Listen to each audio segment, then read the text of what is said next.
So আজকে এখন পড়বো সাটিনের পার্টটা কমপ্লিট করব।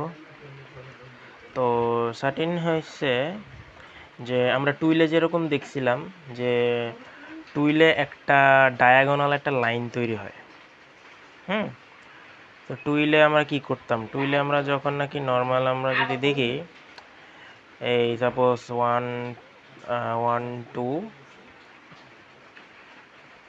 যদি একটা জিনিস খেয়াল করেন দেখেন টুইলের মধ্যে এরকম একটা ডায়াগোনাল একটা শেপ তৈরি হয়, কিন্তু সার্টিনের বেলায় এই ডায়াগোনাল শেপটা তৈরি হবে না। এটা হচ্ছে ডিফারেন্স। তো সার্টিনের ব্যাপারটা কি, সার্টিন ডায়াগোনাল শেপ হবে না। আর একটু দেখাই, সার্টিনের একটা এক্সাম্পল দেখাই, তাহলে বুঝবেন যে আসলে সার্টিনটা দেখতে কীরকম। কিছু মুখস্থ করার দরকার নেই, জাস্ট বুঝেন যে সার্টিনটা আসলে কীরকমভাবে ডিফারেন্ট, আলাদা অন্যগুলোর থেকে।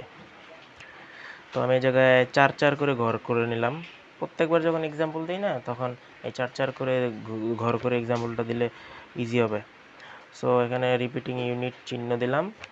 এখন সার্টিনটা জিনিসটা অনেকটা এরকম। কিভাবে করছি বোঝা দরকার নাই, জাস্ট একটুক বোঝেন যে আসলে জিনিসটা কীরকম। যে দেখেন আমি যদি রো বরাবর যাই, এই রো বরাবর এই ডিরেকশনে যাই, তাইলে তো ওয়েফট বরাবর যদি যান তাহলে দেখবেন এই ওয়েফট বরাবর এই জায়গাতে একটা মাত্র ক্রস আছে। আবার যদি আপনি ওয়ার্প বরাবরও যান, তখনও দেখবেন এই কলামের মধ্যে একটা মাত্র ক্রস আছে। সিমিলার জিনিস আপনি দেখেন সেকেন্ড রোতে যদি যান, এখানেও একটা আছে, থার্ড রোতেও একটা আছে, ফোর্থ রোতেও একটা করে আছে। ঠিক আছে, কোনোটা রিপিট নেই, একটার বেশি করে নেই। আপনি যদি কলাম বরাবর যেতে যান, দেখেন সব জায়গায় একটা একটা করে পাবেন।